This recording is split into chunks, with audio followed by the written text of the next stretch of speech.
2026 FIFA বিশ্বকাপের মঞ্চে আজ এক অবিশ্বাস্য এবং ঐতিহাসিক মহারণ। বিশ্ব ফুটবলের নকআউট পর্ব বা রাউন্ড অফ 32-এর ম্যাচে আজ মুখোমুখি হচ্ছে বর্তমান বিশ্ব চ্যাম্পিয়ন লিওনেল মেসির আর্জেন্টিনা এবং টুর্নামেন্টের সবচেয়ে বড় চমক নবাগত কেপ ভার্দে। মায়ামির হার্ড রক স্টেডিয়ামে আজ কি আর্জেন্টিনার দাপট বজায় থাকবে, নাকি আফ্রিকার ছোট্ট দ্বীপ রাষ্ট্রটি ফুটবল ইতিহাসের সবচেয়ে বড় অঘটন ঘটাবে?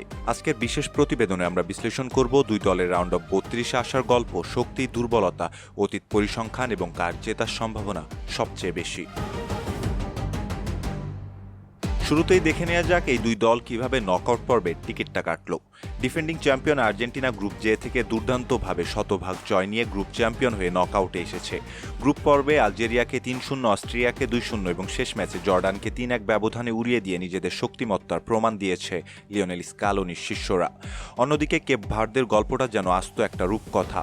মাত্র 5.5 লাখ জনসংখ্যার এই ছোট্ট দেশটি তাদের প্রথম বিশ্বকাপে বিশ্বকে তাক লাগিয়ে দিয়েছে।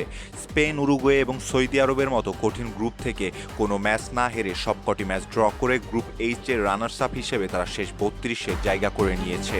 স্পেনের সাথে 0-0, উরুগুয়ের সাথে 2-2 এবং সৌদি আরবের সাথে 0-0 গোলে ড্র করার পর তাদের প্লেয়ারদের উদযাপনের দৃশ্য এই বিশ্বকাপের অন্যতম সেরা মুহূর্ত হয়ে থাকবে। এবার আসা যাক মাঠের শক্তিতে কোন দল কেমন। আর্জেন্টিনার ব্যাপারটা আলাদা। আলবিসেলেস্তেদের সবচেয়ে বড় শক্তি তাদের অভিজ্ঞতা, ব্যালেন্সড স্কোয়াড এবং লিওনেল মেসি। 39 বছর বয়সী মেসি এই বিশ্বকাপেও বিধ্বংসী ফর্মে আছেন। গ্রুপ পর্বেই তিনি করে ফেলেছেন 6টি গোল।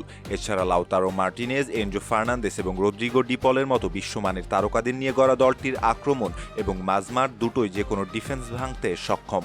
ব্লু শার্কস খ্যাত কেপ ভার্দের মূল শক্তি তাদের অবিশ্বাস্য রক্ষণভাগ এবং শারীরিক ফুটবল। গ্রুপ পর্বে স্পেন এবং সৌদি আরবের মতো পরাশক্তিদের বিরুদ্ধে তারা কোনো গোল হজম করেনি। বিশেষ করে তাদের 40 বছর বয়সী গোলরক্ষক ভজিনিয়া এবং ডিফেন্ডার ডিনে বোর্হেস চীনের প্রাচীর হয়ে দাঁড়িয়ে আছেন পোস্টের সামনে। হারাবার কিছু না থাকায় তারা খেলবে একদম ভয়ডরহীন ফুটবল। প্রতিটি দলেরই কিছু ফাঁকফোকর থাকে যা প্রতিপক্ষ লুফে নিতে পারে। আর্জেন্টিনার একমাত্র বড় দুর্বলতা হতে পারে অতি আত্মবিশ্বাস বা প্রতিপক্ষকে হালকাভাবে নেয়া। ফেভারিট হিসেবে তারা যখন অল আউট অ্যাটাকে যাবে, কেপ ভার্দের কাউন্টার অ্যাটাকের গতিতে তাদের রক্ষণ কিছুটা বিপদে পড়তেও পারে। অন্যদিকে কেপ ভার্দের মূল দুর্বলতা হলো তাদের আক্রমণ ভাগের ধার এবং গোল করার অক্ষমতা। 3টি গ্রুপ ম্যাচের মধ্যে 2টিতেই তারা কোনো গোল করতে পারেনি। আর্জেন্টিনার মতো শক্তিশালী ডিফেন্সের বিরুদ্ধে শুধু গোল ঠেকিয়ে 90 মিনিট পার করা তাদের জন্য কঠিন হবে, কারণ ডিফেন্সের একটি ছোট ভুলই ম্যাচ শেষ করে দিতে পারে। ইতিহাসের পাতায় এই দুই দলের লড়াইটা কেমন, এখানেই চমকপ্রদ তথ্য। ফুটবল ইতিহাসে এর আগে আন্তর্জাতিক স্তরে আর্জেন্টিনা ও কেপ ভার্দে কখনোই মুখোমুখি হয়নি। মিয়ামির এই ম্যাচটি হতে যাচ্ছে তাদের ইতিহাসের প্রথম দেখা। তবে বিশ্বকাপে আফ্রিকান প্রতিপক্ষের বিরুদ্ধে আর্জেন্টিনার রেকর্ড বেশ ভালো।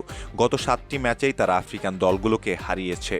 কে জিতবে এই ম্যাচটা? Cape ভার্দের president Jose Moria Neves ভবিষ্যৎবাণী করেছেন যে তার দেশ আর্জেন্টিনাকে 1-0 গোলে হারিয়ে চমকে দেবে। কিন্তু বাস্তবতার বিচারে আর্জেন্টিনা তো অনেক এগিয়ে।